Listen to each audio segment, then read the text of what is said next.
เจริญธรรม ทุกคนทุกท่านวันนี้ก็มาคุยสัพเพเหระกันอีกเหมือนเดิม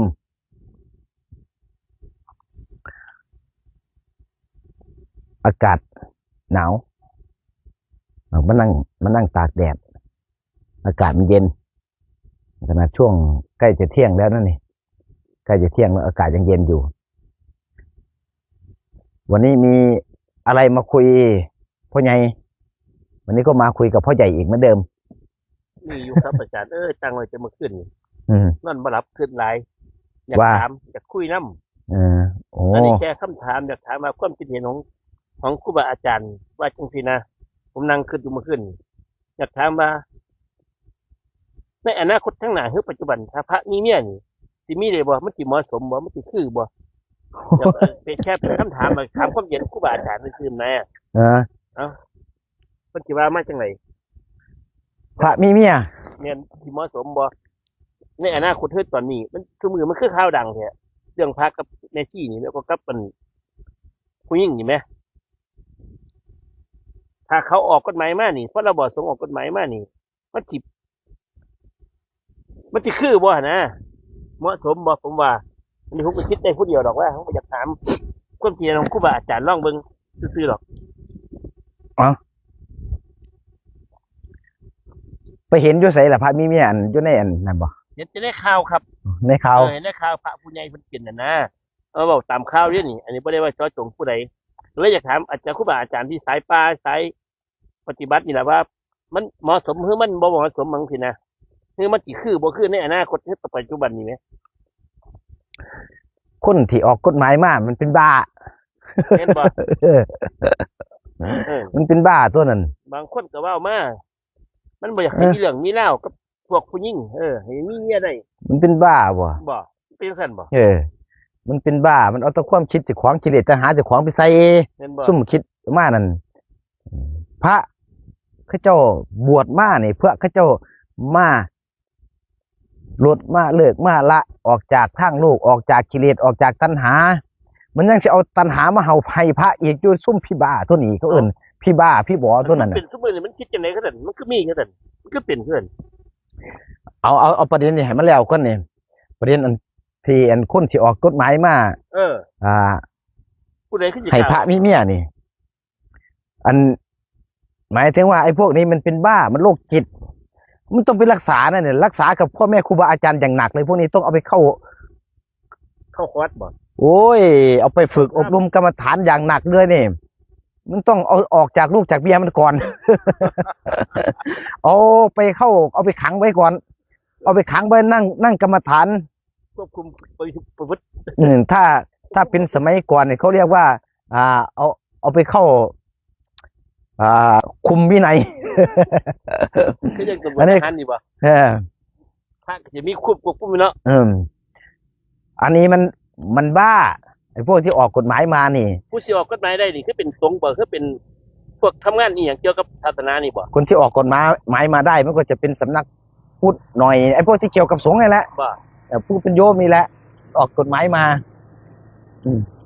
แต่พระไม่มีสิทธิ์ไปยุ่งเกี่ยวกับกฎหมาย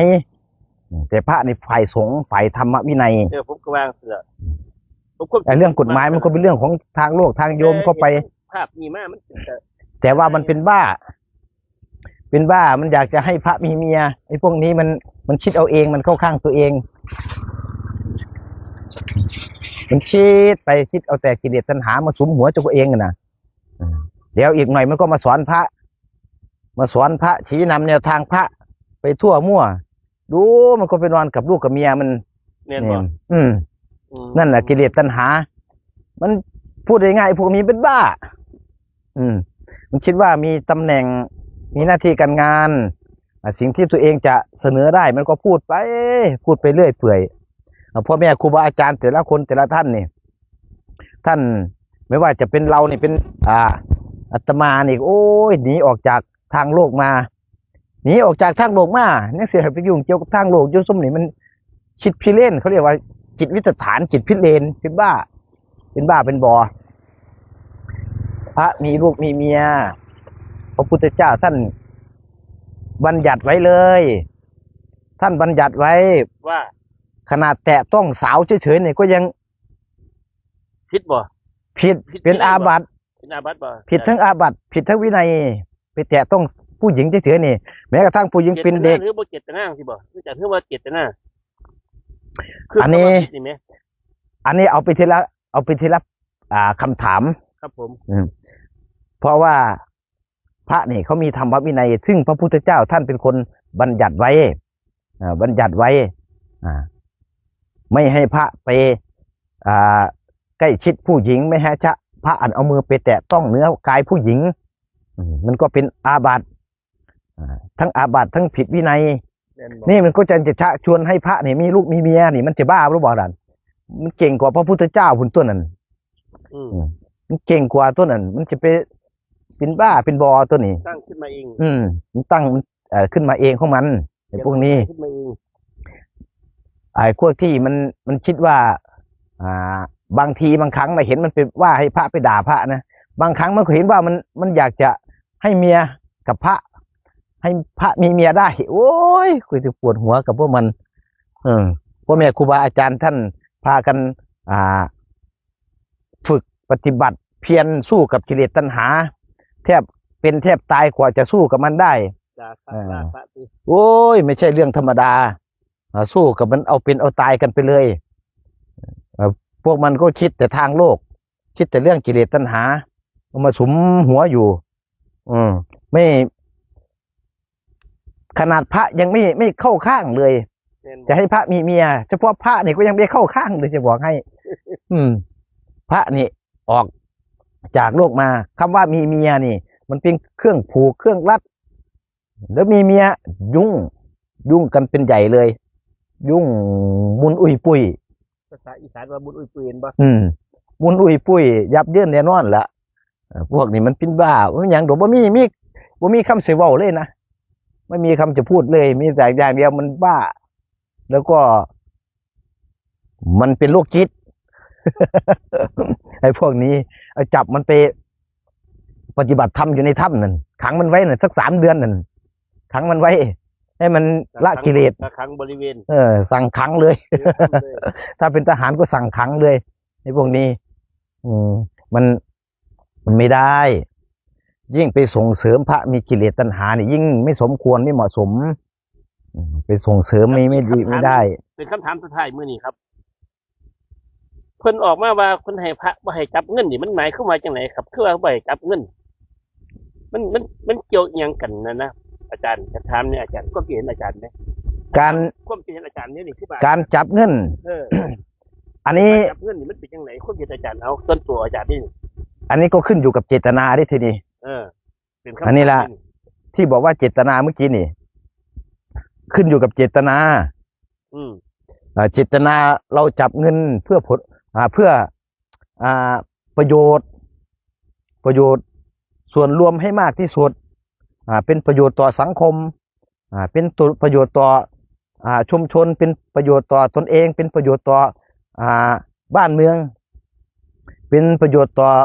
สาธารณประโยชน์เขาเห็นเล็งประโยชน์ตัวนั้นขึ้นอยู่กับเจตนาแต่ถ้าเจตนาอีกอย่างหนึ่งจับไปแล้วใช้จ่ายเป็นอย่างอื่นเป็นด้านไม่ดี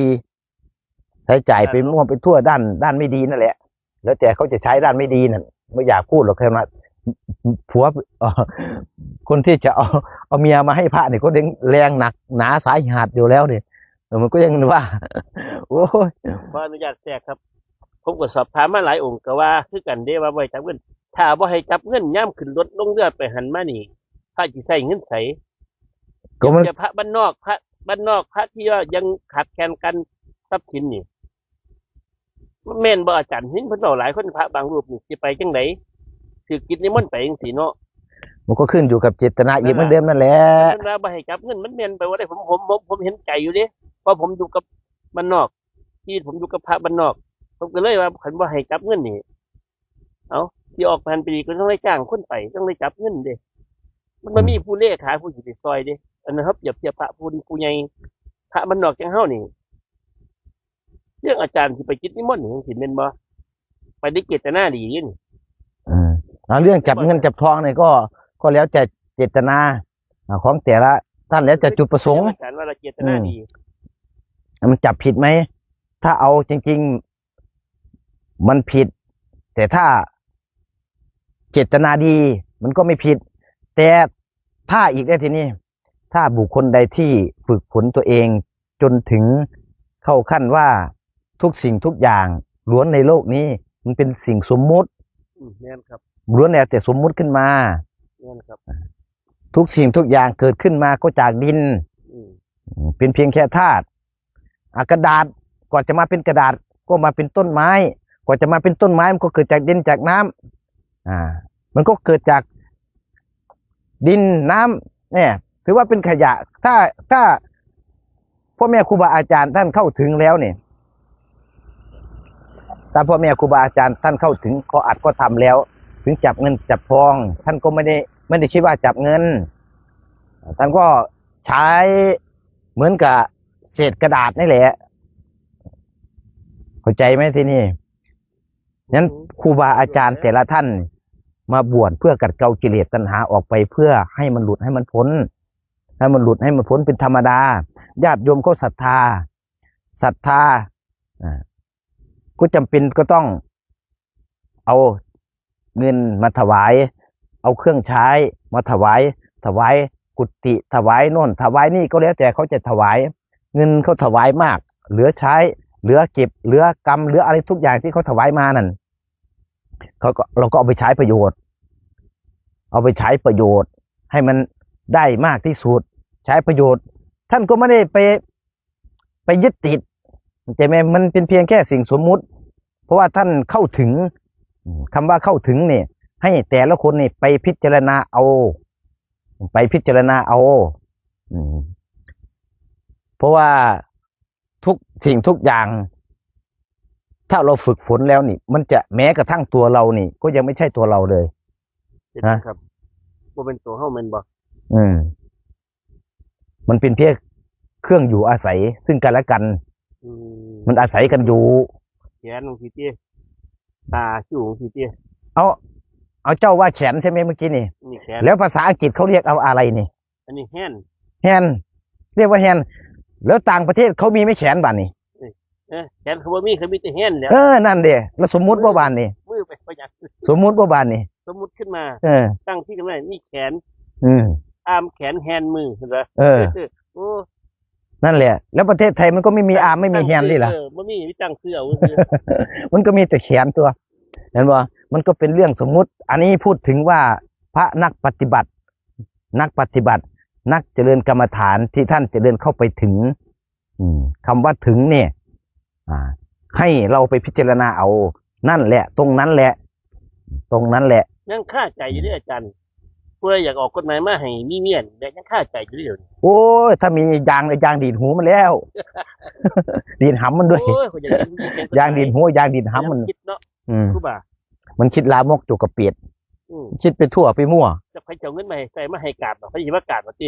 โอ้ยมันผิดหมดทุกอย่างเลยผิดหมดทำวินัยก็ผิดอะไรก็ผิดแม้กระทั่ง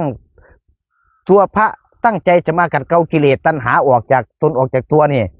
เพื่อจะลดจะละออกนี่โอ้ยนี่แหละ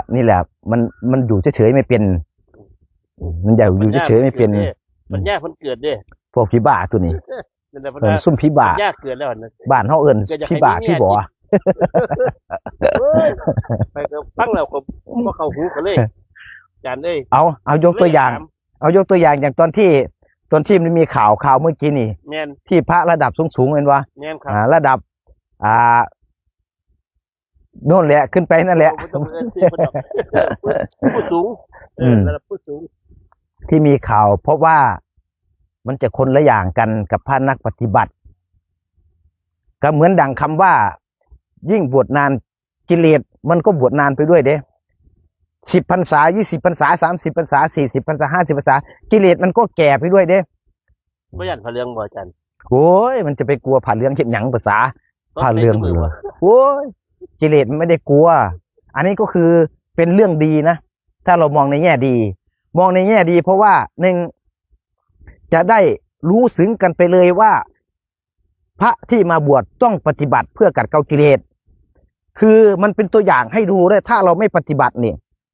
ถ้าบวชมาแล้วไม่ปฏิบัตินี่เห็นชัดๆเลยว่ามันจะเป็นอย่างนั้น นรกเลยครับ มันจะมีกิเลสตัณหา ผู้สาวมาพูดหวานหน่อยพูดไพเราะติดคารมเขาก็ไปกับเขานั่นเห็นไหมอันนี้ก็คือเป็นบทพิสูจน์ด้วย ว่าพระนักปฏิบัติ จริงไหม มันต้องปฏิบัติบวชมาแล้วต้องปฏิบัตินี่แหละผลพิสูจน์เนี่ยพิสูจน์การันตีได้เลยว่า ถ้าเราบวชมาแล้วในผ้าเหลืองแล้ว เราต้องปฏิบัติเพียรให้ลดละกิเลสลดกิเลสตัณหาลดฝึกฝนตัวเอง นั่นแหละมันก็เลยสอถึงที่ว่าถ้าบวชไม่แล้วไม่ปฏิบัติ มันก็จะเป็นอย่างนั้น เห็นไหมล่ะมันก็ถือว่าเป็นผลดี ผลดีที่ว่าพระที่ยังมีกิเลสตัณหาอยู่ แต่อย่าให้ได้ยินนะว่า พระไปส่งเสริมพวกที่ออกกฎหมายมาให้มีลูกมีเมียได้นี่กูจะเอายางดีดหำเลยดีดหูเลยว่าหรือถึงเราจะถึงเราจะเป็นภาพแบบไม่มีใครรู้จักก็ช่างหัวมันเถอะหรือไม่เห็นอยู่ข้างๆทางเลยก็จะยางดีดหูมันได้ดินี่ยางดีดหำมันพวกนี้นี่ไอ้พวกนี้พันบาทให้มันกินเพราะซื้อไปผมจะขวนทอดต่อไปเลยอ๋อวันนี้เราก็พอหอมปากหอมคอเอาอนุโมทนาสาธุสาธุ